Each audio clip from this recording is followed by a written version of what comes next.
సిరివెన్నెల సీతారామ శాస్త్రి గారికి రామ్ గోపాల్ వర్మ గారు ముద్దు పెట్టారు ట్విట్టర్ ముఖంగా. అండ్ ఆయన ఆవేదనని, ఆయన ఆరాధనని పాటతో మాటతో వ్యక్తపరిచారు.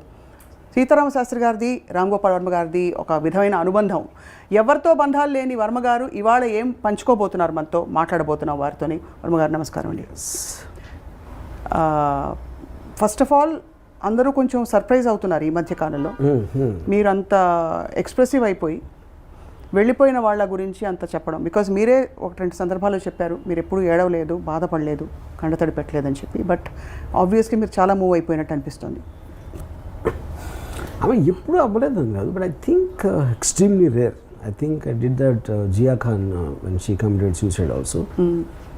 అండ్ ఇప్పుడు సీతారామ శాస్త్రి గారి వరకు నేను కంట తడిపెట్టినాను. అంటే నాకు అసలు ఫస్ట్ ఇన్స్టింక్టివ్ నోట్ నేను పెట్టింది ఇమీడియట్గా విన్న తర్వాత ఆల్మోస్ట్ అంటే ఒకలా చూస్తే కొంచెం అంటే funny way. I feel tragedy is so horrible that you have to develop a sense of humour for that. లేకపోతే భరించడం చాలా కష్టం అనేది నా feeling. Right.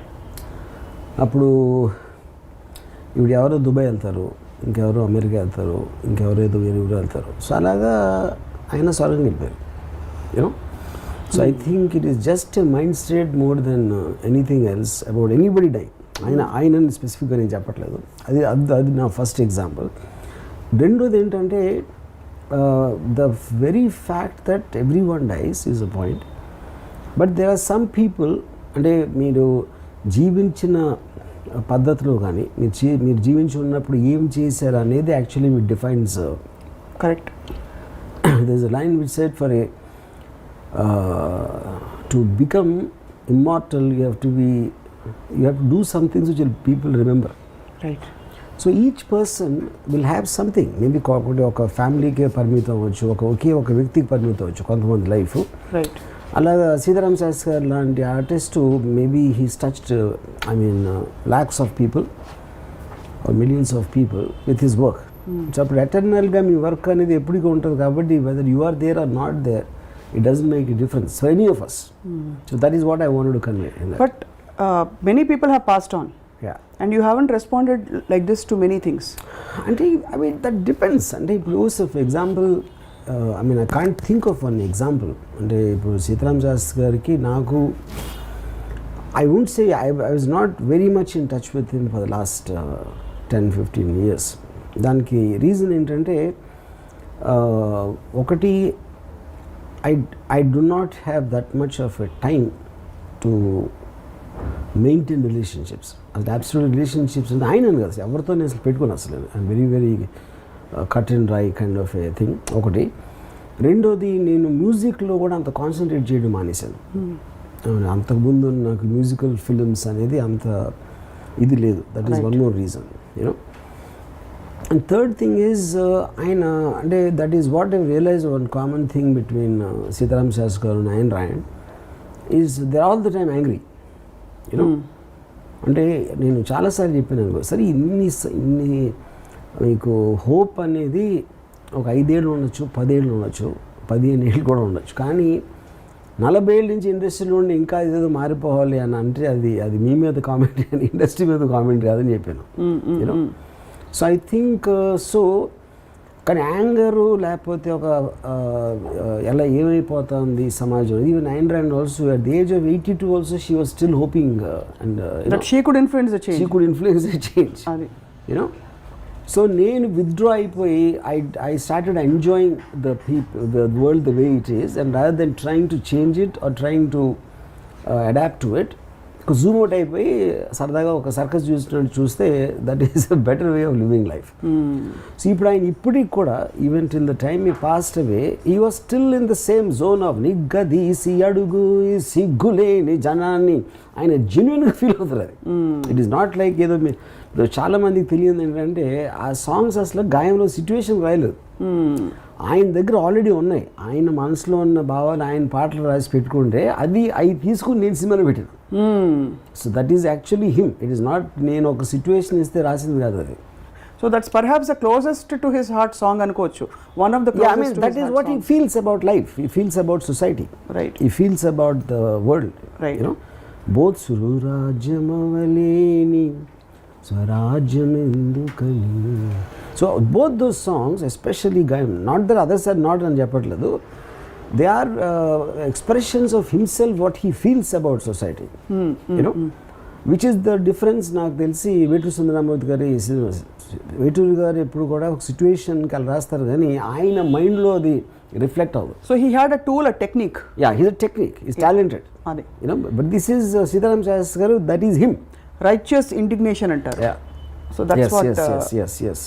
He feels rightfully, yeah. indignant. Indignation basically is righteous anger. Yeah. So ఇప్పుడు కొన్ని ఉంటాయి. ఇప్పుడు ఏంటి, నేను ఫర్ ఎగ్జాంపుల్ ఇప్పుడు రసం అనేది వేరు వేరు రసాలు మనుషులు ఉండడానికి ఇప్పుడు నాలో ఒక ఆస్పెక్ట్ ఉందనుకోండి, అది శాస్త్రి గారిలో అది ఉంటుందా అనేది. అంటే ఉదాహరణకి ఏం చెప్తానంటే, నేను అమ్మ బ్రహ్మదేవుడు పాటకి అది యాక్చువల్గా నేను మీరా థియేటర్లో ఒకసారి వేటగాడు సినిమా చూశాను. దాంట్లో ఒక పాట అప్పుడు ఏంటంటే రీల్ మారేది, ప్రొజెక్టర్లో ఒక రీల్ అయిపోయి ఇంకో రీల్ పట్టుకోవడానికి ఒక 5 సెకండ్ అలా గ్యాప్ వస్తుంది. ఈ గ్యాప్లో సైలెన్స్ వస్తుంది. ఈ ఒక పాట అయిపోయింది శ్రీదేవి గారు, ఆకుచాటు పిందడిసే పాట అయిపోగానే ఒకడు థియేటర్లో, ఈ అబ్బా దీన్ని పుట్టించినోడికి సలాం రా అన్నాడు. అది అందరూ చప్పట్లు కొట్టారు. He almost expressed his view of what he felt. Right. అది యాక్చువల్గా ఇంకా గట్టిగా అన్నాడు. అది ఇక్కడ మన దీనికోసం నేను సెన్సార్ చేశాను. యూనో, ఇది నేను శాస్త్రి గారికి చెప్పాను గోవింద షూటింగ్ అప్పుడు. నాకు వాడు ఆ మీరా థియేటర్లో అరిసి అన్న వాడు ఎక్స్ప్రెషన్ నాకు పాటలో కావాలి. ఆయన అప్పుడు ఇంకేమవుతుంది, అమ్మ బ్రహ్మదేవుడు కొంప ముంచినావురు, పూల రెక్కలు కొన్ని తేనె చుక్కలు, రంగరిస్తివో ఇలా బొమ్మ చేస్తివో, అసలు భూలోకం ఇంత సిరి చూసి ఉంటుందా. I can't think anybody could have described the Meera Theatre guy feeling and my feeling better than what Shastri Garu wrote. So yeah. I'm just curious to know, మీరు ఆ టైంలో did you give him a reference or ఇలా కావాలి లేకపోతే? నువ్వు ఇదొక్కటే నేను చెప్పింది, మీరా థియేటర్ ఇన్సిడెంట్ తప్పిస్తే నేను చెప్పలే. అతను ఏమనుకున్నాడు ఆ ఫీలింగ్ మీరు పట్టుకోవాలని చెప్పాను అంతే. Everything else is done. అమ్మ బ్రహ్మదేవుడు కొంప ముంచినావు. It was quite a journey and I'm more also curious to understand. మొన్న మీరు శాస్త్రి గారికి ఒంట్లో బాగాలేదని చెప్పి వార్తలు వస్తున్న టైంలో కొంతమందిని అడిగి తెలుసుకున్నారు ఎలా ఉంది పరిస్థితి అని on WhatsApp. When they told you that he is critical, what was your reaction? అంటే did you prepare your mind or because నాకు చెప్పిన వాళ్ళే యాక్చువల్లీ నాకు ఫస్ట్ న్యూస్ వచ్చిందే అలా వచ్చింది. I mean extremely difficult for him to come out అన్నది. అంటే అదే నాకు ఫస్ట్ మెసేజ్ మెంటలీ ప్రిపేర్ చేసింది. అంతకుముందు of course I know that he had this lung issue, అది ఒక లంగ్ తీసారు, and about his health I know also because is pretty much last నాకు తెలిసి చాలా సంవత్సరాల నుంచి చాలా రేర్గా బయటకు వస్తారు. ఆల్ ద టైమ్ ఒక రూమ్కి పరిమితం అయిపోయి దాంట్లో ఉంటారు. సో అందుకని it is not like he was in the best of health, best of mind state. So అది నాకు ఆల్రెడీ అది నాలెడ్జ్లో ఉంది. సో నాకు ఇందాక చెప్పినట్టు ఫస్ట్ మెసేజ్లోనే they said there is no hope అన్నట్టే వచ్చింది నాకు message. And were you devastated? say that and see, people devastated అనేది, see when you're expecting and also I saw the man very very unhappy. Really? Yeah, he was all the time very unhappy and angry person about life and the world, or? Yeah, life and the world and everything in general, which itself I think took a toll on his health. You know, and so I won't say that, but the point is ఒకలాంటి incident జరిగినప్పుడు it draws attention to the body of the work what he he's done. ఇప్పుడు నాకు ఆయనతో ఉన్న memories కానీ, first time నేను Annapurna స్టూడియోస్లో first time ఆయన కలిసినప్పుడు నేను ఆయన మహర్షి పాటలు విన్నాను. మహర్షి పాటలు విని సాహసం నా పదం రాజసం నారథం సాగితే ఆపటం సాధ్యమా పౌరుషం ఆయుధం పోరులో జీవితం కైవసం కావటం కష్టమా నే మనసు పడితే ఏ కలలనైనా ఈ పిడికిలిలో తానొదుగునుగా. ఇది అసలు నాకు ఒక దాంట్లో ఒక చరణం ఉంది. It's one of the greatest things. వేడితే లేడి ఒడి చేరుతుందా వేట సాగాలి కాదా ఓడితే జాలి చూపేన కాలం కాల రాసేసి పోదా తప్పని ఒప్పని తర్కమే చెయ్యను కష్టమో నష్టమో లెక్కలే వెయ్యను ఊరుకుంటే కాలమంతా జారిపోదా ఊహ వెంట నీ మనసు పెడితే కలలనైనా ఈ పిడికిలిలో తానొదుగునుగా. ఇప్పుడు ఈ కైండ్ ఆఫ్ లైన్స్ నాకు ఎంత ఇన్స్పైరేషన్ అంటే దాంట్లో ఆ టైంలో. అప్పుడు అన్నపూర్ణ స్టూడియోస్లో వేటూరు గారు ఆయన ఆస్థాన్ రైటర్. అప్పుడు నేను పట్టుబట్టి సీతారామ శాస్త్రి గారితో నేను కొన్ని పాటలు అంటే సిచ్యువేషన్ సాంగ్స్ అన్నీ ఆయనతో రాయించాలి అనే దాంతో వాళ్ళని ఒప్పించి ఫస్ట్ బాటనీ పాట సాంగ్కి నేను ఆయన్ని పిలిచాను. ఆ చెట్టు కింద కూర్చుని నేను జస్ట్ మామూలు సార్ నాకు అసలు కవిత్వం అనేది వద్దు, ఒక్కటి అందరు మామూలుగా మాట్లాడుకుని కాలేజ్ స్టూడెంట్స్ మాట్లాడుకుంటారు, అది తప్పిస్తే అసలు నాకు ఏం వద్దు అని చెప్తే విదిన్ సెకండ్స్ ఈకినది బోటనీ పాఠం ఉంది మ్యాటనీ ఆట ఉంది దేనికో ఓటు చెప్పరా హిస్టరీ లెక్చర్ ఉంది మిస్టరీ పిక్చర్ ఉంది సోదరా ఏది బెస్ట్ రా you know. Yeah so that is he was a very deep thinker and ఒక వెరీ అబ్సెస్డ్ ఆల్సో. ఇప్పుడు ఆయన రాత్రి అంతా కూర్చుని ఏదో ఆయన ఆ టీవీ మీద డప్పు కొట్టుకుంటా ఆయన కళ్ళు ఇలాగా మూసుకుని that is what a typical artist అంటే ఒక రియలీ జెన్యున్ ఆర్టిస్ట్కి ఒక సెల్ఫ్ అబ్సెషన్ ఉంటుంది you know. So that's what he was. So అప్పుడు ఏమవుతుందని ఇందాక నేను చెప్పినట్టు when incident like his passing away happen suddenly దాని అంతా ఒక కాన్సన్ట్రేట్ చేసి ఒక ఫోకస్లోకి వస్తాం మళ్ళీ what ever journey I had with him for various films. మీరు యాక్చువల్లీ రెండు విషయాలు చాలా సర్ప్రైజింగ్. ఒకటేంటంటే మీరు హిస్టరీ జాగ్రఫీ పాఠాలు గుర్తుపెట్టుకుని ఉంటారు, మీకు మనుషుల పేర్లు గుర్తుండవు, మారిపోతూ ఉంటాయి లేదా గుర్తుండదు అసలు. బట్ ఈ సాహిత్యం మీరు వర్డ్ ఎక్కడ ఒక సిలబల్ కూడా తేడా లేకుండా గుర్తుందంటే it just shows how much you were into these songs, ఎంత మీరు ఇష్టపడి పాడుకున్నారని. The reason for that is because they impactful, they almost life defining kind of songs. ఎప్పుడైనా ఎఫర్ట్ చేసి నేర్చుకున్నారా ఇవి or you just picked it up? And ఇంకొక విషయం దృష్టికి వస్తున్నది ఏంటంటే దట్ బాలు గారు కూడా you shared some rapport with him as well. No I mean I met him but not really that close. ఇప్పుడు శాస్త్రి గారితో ఉండే అనుబంధం would you call it a friendship? No first of all నాకు ఫ్రెండ్షిప్ అనేది ఉండదు but not really not except for the art. Except for the art and మీ ఇద్దరు art and see his I vastly differ with his thinking. ఎందుకంటే ఆయనకి ఒక morality aspect righteousness right and wrong divide నాకు ఉండదు అసలు అది, which is the reason I never agreed with his way of thinking. ఇప్పుడు ఫర్ ఎగ్జాంపుల్ నిగ్గదీసి అడుగు అని మీరు ఆడియన్స్ అంటే ప్రజల్ని ఉద్దేశించి పాట పాడినప్పుడు నా ఉద్దేశంలో ప్రజలు పాలకులు కన్నా ఎదవలు, వాళ్ళకి ఏంటి చెప్పేది అనేది నా ఫీలింగ్. ప్రజలకి ఆపర్చునిటీ రాలేదు, వాళ్ళకన్నా బెటర్ కాబట్టి పాలిటీషియన్కి బెటర్గా వస్తుంది. కానీ ఆ పాటలు ఇంకా మీకు గుర్తుండి మీరు పాడుకుంటున్నారంటే ఇట్ షోస్ దట్ ఎక్కడో మీరు కనెక్ట్ అవుతున్నారు. I like the art of just art. మీరు ఇప్పుడు సపోజ్ ఆయన ఆ పాట రాయకుండా సేమ్ థింగ్ నాకు డైలాగులు చెప్పారు అనుకోండి, I will argue with him, I don't agree with that.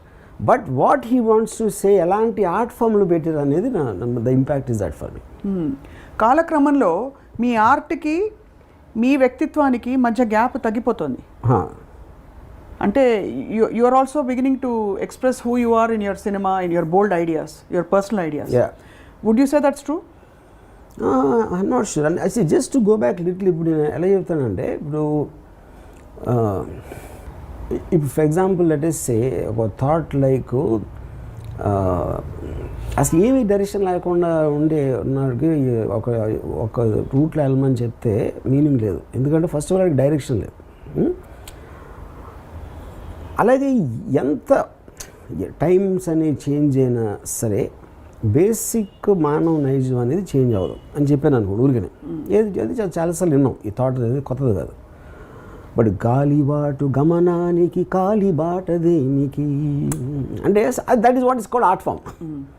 ఒక లైన్లో మొత్తం చెప్పేసి yeah. And because of the dramatic aspect of it మీకు ఆ థాట్ అనేది గుర్తుండిపోతుంది, which is what the purpose of art is. కానీ ఈ ఆర్ట్ని తన గళంలో బాలుగారి ఇప్పుడు పాత రాతి గుహలు పాలరాయి గృహాలైన సో అలాంటిది, because that is what the greatness of artist. Right. Yeah. మీరు అంటే ఇన్ని ఎగ్జాంపుల్స్ ఇస్తూ ఆర్ట్ని మాత్రమే ఆయనతో కనెక్ట్ అయ్యారంటున్నారు. బట్ ఆర్ట్ని ఎక్స్ప్రెస్ చేసిన వాళ్ళు చాలా మంది ఉంటుంటారు, మీతో వర్క్ చేసిన వాళ్ళు చాలా మంది ఉంటుంటారు. బట్ సీతారామ శాస్త్రి గారి విషయంలోనే మీకు అలాంటి ఒక వీడియో చేయాలని, ఫర్ ఎగ్జాంపుల్ బాలు గారు ఆల్సో ప్రాణం పోసారు మీ పాటలకి, అండ్ బాలు గారు వెళ్ళిపోయిన పద్ధతి కూడా చాలా shocking for the world. But did you connect or emote as strongly? Did not, because నేను బాలు గారితో అసలు చాలా rare. One is I mean, as a playback singer, of course, I really enjoyed and revered his songs. కానీ ఒకటి నాకు personal touch లేదు. And also by the time ఆయన పోయే టైం కాస్త నేను ఆ కైండ్ ఆఫ్ ఏ సాంగ్స్ అనేది నా జోన్ నుంచి వెళ్ళిపోయినాయి. I don't listen to songs of that thing anymore, you know. Versus Sitaram Sastry garu అంటే because of the thought in it and the intensity in his lyrics, no matter what the genre is, that is what I connected. ఇప్పుడు మీకు రాసిన పాటలు Shastri garu, was he your first choice during your career? అంటే entire ఎప్పుడు శాస్త్రి గారు పాటలే కావాలనుకునేవారు? Because ఆ టైంలో అదే ఇందాక చెప్పినట్టు I was very very influenced by ఎప్పుడు ఒప్పుకోదురా ఓటమి అండ్ మహర్షి వంశీ గారి, పెద్ద వంశీ గారి అన్వేషణ. ఈ ఒక పాట from we would like to hear from you, the song that caught your. అదే నేను ఇందాక చెప్పాను కదా, సాహసం నా పద మహర్షిలో, that is from there. Anveshana for second I'm not very sure if Shastri garu, I'm not sure, but I'm also trying to recall. Yeah, but not very sure, but I like the songs. అంటే ఆ టైంలో నేను లిరిక్స్ అనేది I'm not very sure consciously అంత importance ఇచ్చేవాడు అని. అది first time I started giving only after Seetharam Sastry garu. అది యా, అది ఇప్పుడు ఒక్కసారి అడిగితే, ఇప్పుడు శాస్త్రి గారు కూడా ఇప్పుడు చాలామంది లిరిక్ అనేది ఇప్పుడు అంటే ఎస్పెషలీ ఇది సో కాల్డ్ రొమాంటిక్ డ్యూయట్స్ ఉంటాయి, యూనో.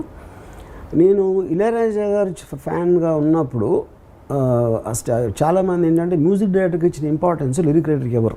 ఇప్పుడు అది రెమ్యునరేషన్లో షో అవుతుంది, మీకు క్యారెక్టర్స్ టైటిల్స్లో వేసినప్పుడు షో అవుతుంది, మ్యూజిక్ ఈజ్ ఫార్ మోర్. కానీ సీతారాం శాస్త్రి గారు తర్వాతే started realising actually it is the lyric which is giving the tune, very ordinary tune అది యాక్చువల్గా. ఒక చాలా ఫేమస్ సాంగ్ చెప్తాను అంటే, ఇప్పుడు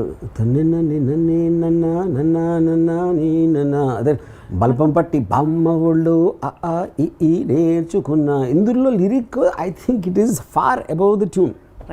కానీ ఇళయరాజా గారి పేరు మాదాన క్రియేట్ అంతా అక్కడికి వెళ్ళిపోతుంది. చాలా బలపం పట్టి బామ్మ ఒళ్ళు ఈ నేర్చుకున్న, పంతం పట్టి ప్రేమ ఒళ్ళు ఆహా ఓ వాడుకున్న. వాట్ అంటే it's so what contrast. Sastry garu విధాత తలపున గారు క్లాసిక్స్ రాశారు. Whether it be controversial or not, I find him way above, maybe the greatest writer ever in the industry. I don't believe in Vetur garu, Atre garu, anyone. I mean, I'm not trying to put them down, na opinion. Because I can't think of a single song ఈ మార్షిద్ కానీ లేకపోతే ఎప్పుడు ఒప్పుకోదు ఆ kind of impact. దో వేటూరు గారు రాశారు, it's not like I love the song. అది మనిషి బతుకు నటన ఈశ్వరుడి తలపు ఘటన రెంటినట్ట నడుమ నీకెందుకింత తపన, ఆ కైండ్ ఆఫ్ సాంగ్స్ రాశారు. కానీ I don't think in number. ఇప్పుడు ఫర్ ఎగ్జాంపుల్ ఓన్లీ మీరు శివ తీసుకోండి, ఆనందో బ్రహ్మ గోవిందో హార్, ఇది వేటూరు గారు. Kiss me hello my dear wrong, అది ఒకటి వర్డ్ ప్లే అంతే అంతే, యూనో. వెరాజ్ ఈయన రాసింది బొటనీ పాఠం ఉంది మేటని, అదొకటి చాలు శ్రీవారు వేడ కాదు. సో ఈ కైండ్ ఆఫ్ ఏ థింగ్ అక్కడే మీకు తెలిసిపోతుంది. నాకు వేటూరి గారు రాసిన 3 పాటలు ఎవరికి గుర్తుండవు, శివలో కూడా అంత పెద్ద హిట్ సినిమాలో కూడా.